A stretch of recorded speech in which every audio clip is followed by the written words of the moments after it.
পেছনের এই উন্নতির রহস্যটা কি?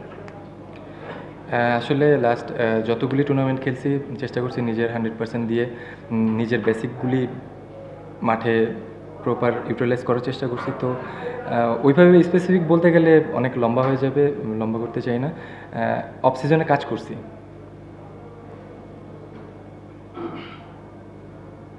অভিনন্দন। যদি একটু আপনার বাবু ভাইয়ের সাথে একটু রিলেট করতে চাচ্ছিলাম, আপনার জাতীয় দলের যদি অধ্যায়টা দেখি, তুলনামূলক আসলে তার চাইতে এখন বেশ অনেক বেশি ম্যাচিউর নিজেকে মনে হয়। অবশ্যই আপনি 3 বছর 4 বছর আগে যেরকম ছিলেন, এখন তো এতদিন ক্রিকেট খেলার পর তো অবশ্যই নিজের ম্যাচুরিটি লেভেলটা পরিচয় দিতে হবে। তো এতদিন পরে তো অবশ্যই এখন পরিপূর্ণ, আলহামদুলিল্লাহ। দেখা গেল ম্যাচে আপনার সেঞ্চুরিটাই ডিফারেন্স মেক করে দিয়েছে ম্যাচে। তো এরকম লং ইনিংস খেলতে আসলে কতটা তৃপ্তি, এবং খুলনার জন্য এই মোমেন্টামটা শেষ ম্যাচ জিতে প্লে অফে যাওয়ার কতটা আত্মবিশ্বাসী এখন? দেখেন, এমন সিচুয়েশনে ম্যাচটা জিতানো ছাড়া আর কোনো অপশন নেই আমাদের কাছে, যেহেতু 2টা ম্যাচ। তো ম্যাচে ভালো কিছু কন্ট্রিবিউশন করতে পারছি, এটার জন্য ভালো লাগতেছে। আর যেহেতু আমরা অনেক নিচের দিকে, উপরে উঠতে হলে 2টা ম্যাচই জিততে হবে। তো ওইটাই প্ল্যান ছিল, যে বেসিক প্ল্যানে যত টিমরে যত ডেপথে নেওয়া যায়। কয়েকদিন আগে একটা ম্যাচ আপনি ভালো খেলছিলেন, আলটিমেটলি শেষ পর্যন্ত যেতে পারেন পরিশেষে। সো ওই দিনের মানে আক্ষেপটা কেমন ছিল, আর আজকে এরকম একটা ইনিংস খেললেন, আলটিমেটলি সেই আক্ষেপটা প্রশ্ন ছিল, কিংবা আজকের ভালো লাগাটা? না, সত্যি কথা বলতে কোনো আক্ষেপ নাই। চেষ্টা করতেছিলাম এক টুর্নামেন্টের ফার্স্ট ডে থেকে স্টার্ট করছি যে আমি যে ফ্লোতে খেলতে চাই ওই ফ্লোটা যেন কন্টিনিউ করতে চাই। আপনি দেখবেন ম্যাক্সিমাম ম্যাচে, আমি 2টা ম্যাচ বাদে ম্যাক্সিমাম ম্যাচে আমি স্টার্ট পাচ্ছিলাম। হয়তো 2-3টা একটু লম্বা হয়েছে। এরপরে আমি যেটা চাচ্ছিলাম যে লম্বা ইনিংস, অ্যাজ এ ওপেনার আপনি যখন টিমকে একটু ভালো কিছু দিতে পারবেন, 70-80 দিতে পারবেন, তখন একটা টিমের জন্য ইজি হয়ে যায়। তো ওরকম কোনো খারাপ লাগা কাজ করতেছিল না। আমি যেভাবে স্টার্ট করতে চাচ্ছিলাম ওইটা মাঠে হচ্ছিল, কিন্তু লম্বা করতে পারতেছিলাম না। ওই জিনিসটা নিজের ভিতরে চাচ্ছিলাম যে লম্বা করি লম্বা করি। এমন না যে কোনো আত্মতৃপ্তিতে ভুগতেছিলাম, এরকম কোনো কিছু না। আপনার তো নিশ্চয়ই একটা প্রত্যাশা ছিল টুর্নামেন্টে গিয়ে আর কি, সেঞ্চুরি করলেন, এ পর্যায়ে এসে আপনার কাছে মানে কি মনে হচ্ছে, আপনি কি আপনার প্রত্যাশার জায়গাটা পূরণ করতে পারছেন? না, সত্যি কথা বলতে কোনো প্রত্যাশা ছিল না। বেসিক প্ল্যান যেটা, যে আমি আমার খেলা এই প্রসেসে যাইতে চাই, যে এরকম কোনো এক্সপেকটেশন রাইখা টুর্নামেন্ট স্টার্ট করছি, এরকম কোনো কিছু না। আমি নিজে চেষ্টা করতেছি যে যেটা বলতেছেন যে কোনো লক্ষ্য সেট করে আমি টুর্নামেন্ট খেলতেছি না। আমি নিজে ইমপ্রুভ করতে পারতেছি কিনা এই জিনিসটা চেষ্টা করতেছি। নিজের সাথে নিজের চ্যালেঞ্জ, যে আমি এই জিনিসটা ইমপ্রুভ করতে চাইছি, এটা কি হয়েছে কিনা। তো নিজের সাথে নিজের চ্যালেঞ্জ, ওরকম স্পেসিফিক টুর্নামেন্টের স্টার্টের আগে এনসিএল যখন স্টার্ট হয়েছে কোনো লক্ষ্য ছিল না যে হাই স্টান গেটার হইতে হবে, বা এই টুর্নামেন্টে ভালো করতে হবে, একটা টুর্নামেন্ট ভালো শেষ করে আসছে আরেকটা ভালো খেলতে হবে, এরকম কোনো প্ল্যান ছিল না। নিজের সাথে নিজের চ্যালেঞ্জ, যে যত বেশি বড় করা যায়। একমাত্র ওয়ালটন এসি দিচ্ছে 1 বছরের রিপ্লেসমেন্ট গ্যারান্টি। আমি একটু রংপুরের বোলিংটা নিয়ে জানতে চাচ্ছি। তো 4টা ম্যাচ টানা হারলো, আপনি এই ম্যাচে পুরো ইনিংসই তাদের বোলিংটা দেখলেন। তো আপনার কাছে কি মনে হয়েছে, তারা কেউ মানে টুর্নামেন্ট আগের ম্যাচগুলোর তুলনায় একটু খারাপ বোলিং করছে নাকি, মানে আপনি কিভাবে অ্যানালাইসিস করবেন? ওইভাবে যেভাবে বলছেন ওইভাবে অ্যানালাইজ করে ভাই খেলা অনেক ডিফিকাল্ট আমার জন্য। আপনি মানে পুরো ইনিংসটা তো খেললেন, আজকে তাদের বোলিংটা নিয়ে আপনি কি বলবেন? ওরা চেষ্টা করছে, আমি আমার 100% চেষ্টা করছি। আমার এক্সিকিউশন বেশি বেটার হয়েছে দেখে হয়তো আমি সাকসেস, হয়তো ওরা প্রপার এক্সিকিউশন করতে পারে না, এর জন্য হয়তো ওরা অনেক ভালো বলিং ডেপথ, কিন্তু আমি আমার 100% দেওয়ার চেষ্টা করছি, এর জন্য হয়তো success. They are very good বলার। তো আমি ওদের নিয়ে অ্যানালাইজ করতে পারবো না ভাই, ওদের। একটু আগে তো বললেন যে এখন যদি সিনিয়র হয়েছেন, অনেক পরিপূর্ণতা এসেছে, মানে এই জায়গাতে মানসিক পরিবর্তন অথবা শর্ট সিলেকশন, মানে যদিও কোচিং কাজে কাজ করেছেন বা অফ সিজনে কাজ করতে বলেছেন, তারপরেও আপনার মনে হয় চেঞ্জটা কোথায় বেশি ইম্প্যাক্ট করেছে? আপনার মানসিক চেঞ্জ নাকি আপনার শর্ট সিলেকশন বা ভিতরে আরো কিছু আছে? মানসিকতার পরিবর্তন অবশ্যই, এটা অনেক ইম্পর্টেন্ট। কারণ মানসিক পরিবর্তন না আনলে আপনার জন্য ভাই অ্যাজ এ ওপেনার লম্বা ইনিংস খেলা ভেরি টাফ। আর যেটা বললেন যে ভাই স্পেসিফিক, আগে অফ স্পিনে অনেক ভালো স্ট্রাগল করতেছিলাম, তো ওই জায়গাটা থেকে বেরোয় আসছি যে কীভাবে ডট না করে স্ট্রাইক রোটেট করা যায়। আর হচ্ছে রেঞ্জ হিটিং, যদি আমি ভালো মুশফিক ভাইয়ের কথা বলতে হয়, আমি মনে হয় আরও 3 বছর আগে মুশফিক ভাই বলছিল রিভার্স সুইপ যদি কাজ করতে পারি তাহলে হয়তো আমার জন্য অনেক ইজি হয়ে যাবে। তো এখন অফ স্পিন বলে রিভার্স সুইপের জন্য আমার ইজি হয়েছে। দেন স্লগ সুইপ আগে অনেক ভালো ছিল, মাঝখানে আমি অনেক স্ট্রাগল করতেছিলাম, আউট হইতেছিলাম।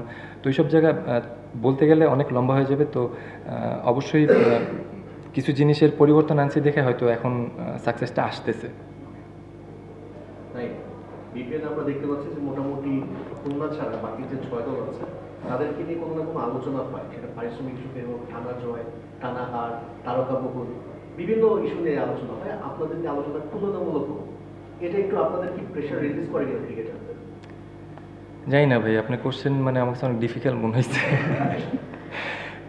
মানসিকভাবে আমি জানি না, মানে আমি ওইভাবে চিন্তাই করি না যে কে আলোচনা করলো সমালোচনা করলো, এইভাবে নিয়ে এগুলি চিন্তাই করি না। আমি আমার জিনিসগুলো নিয়ে বেশি চিন্তা করছি সত্যি কথা বলতে।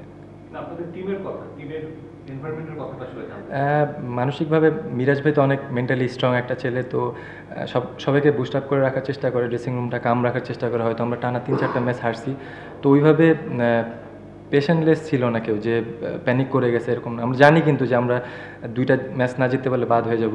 এর আগে যে বরিশালের সাথে যেহেতু আমরা আগের দিনে হারছি, 180+ স্কোর ছিল।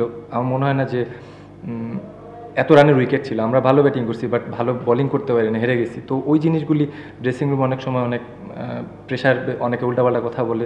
তো ওরকম কোনো কিছু হয় না, সবাই ভালো এনভায়রনমেন্ট ছিল। আজকের ম্যাচে নামার আগে আপনাদের পয়েন্ট টেবিলটা কতটা প্রভাবিত করেছে? মানে বেটার খেলতে হবে, লক্ষ্যকে হারাতে হবে। এইটা ভাই আমরা আরও 2 দিন আগে থেকেই জানি, যেহেতু বরিশালের সাথে হারার পরে জানি যে আমরা হারলে বাদ টুর্নামেন্ট থেকে। তো সবার ভিতরে তো ওইটা ছিল, ডিসিশন মেকিং নিয়ে ব্যাটিং করবো না বোলিং করব। তো ওভারঅল এই প্রেশারটা থাকে আপনার, এরকম বড় টুর্নামেন্ট খেলতে গেলে এরকম প্রেশার থাকবেই। আপনার এই ট্রান্সফরমেশন প্রসেসে কার হেল্পটা আপনার সবচেয়ে মূল্যবান ছিল, বা কার ইনপুটসগুলো আপনাকে আসলে পজিটিভ চেঞ্জ বা নাইসে আপনার খেলার মধ্যে কোনো ইন্ডিভিজুয়াল কোচ কিংবা মেন্টাল এনিওয়ান?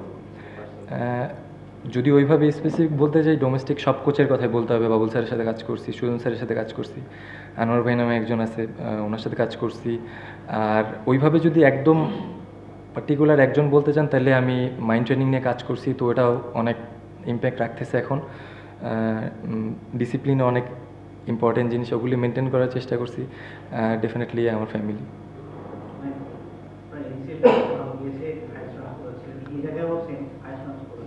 তো অ্যাজ আ ক্রিকেটার আপনার বিপিএল এর আগে এই ধরনের একটা টুর্নামেন্ট আপনাদের জন্য কতখানি হেল্পফুল হয়, এবং নিয়ার ফিউচার ইনশাআল্লাহ যদি হয়, মানে আপনারা কতখানি, মানে এবার যেমন টুকটা ক্ল্যাশ করে যাচ্ছে, কতটুকু গ্যাপে আরেকটা টুর্নামেন্ট, 2টা টুর্নামেন্ট একসাথে যাচ্ছে?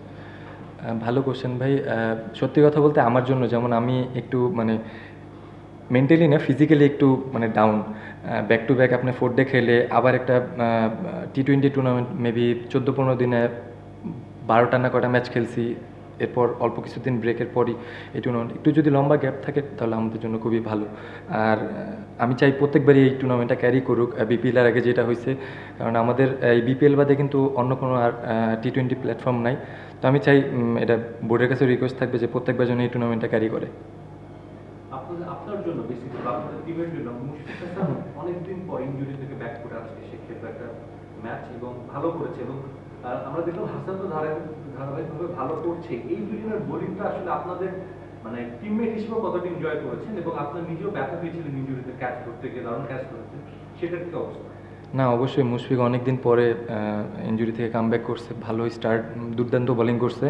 আর হাসান তো অ্যাজ ইউজুয়াল সবসময় ভালো করে, ওর উপর আমাদের টিমের ট্রাস্ট অন্যরকম। তো ওরা গেমের ডিফারেন্স বের করে দিচ্ছে বোলিং পার্টে। যেটা যদি বলেন যে রনি ভাই বাদে কিন্তু সবাই মোটামুটি ভালো করার চেষ্টা করছে, কিন্তু হাসান মুশফিক ওরাই গেমের ডিফারেন্স সিনারি বের করে দিচ্ছে। আপনার ব্যথা পেয়েছিলেন? না, ঠিক আছে, রেস্ট নিলে জাগুজি বা আইসবাদ নিলে ঠিক হয়ে যাবে মনে হয়।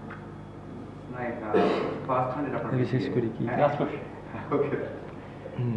আপনার ফার্স্ট 100 বিপিএল, মানে এটা কত স্পেশাল। আর হচ্ছে এবার রান হচ্ছে অনেক, 8টা সেঞ্চুরি হয়ে গেছে মনে হয়, 7টা বা 8টা করে টুর্নামেন্টে সর্বোচ্চ।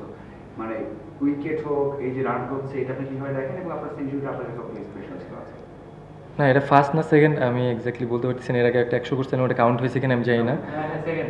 এটা সেকেন্ড আই থিঙ্ক আমার যতটুকু বিপিএল। হ্যাঁ, তো অবশ্যই এটা জন্য স্পেশাল। আর একটা কি কোশ্চেন করলেন ভাই? রান হচ্ছে ভালো, প্রায় 8টা সেঞ্চুরি হয়ে গেছে আসলে, এটা এর কখনো হয়নি।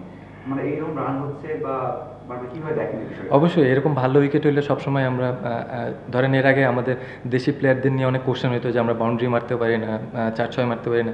আপনি ভালো ট্র্যাক দেন, অবশ্যই আমরা ভালো খেলবো। এখন দেখেন আপনি এরকম উইকেট দিলে ব্যাটসম্যানরা সবসময় রান করবে। তো বাইরের দেশে আমরা সবসময় দেখি যে ওরা মারতেছে এরকম, আমরা সবাই এরকম মেন্টালি চিন্তা করে, মানে আমাদের দেশি প্লেয়ারে পারে না। আসলে ব্যাপারটা এরকম না, ভালো উইকেট থাকলে আমরা দেশি প্লেয়াররা অনেক রেঞ্জ হিটিংয়ে খুবই ভালো।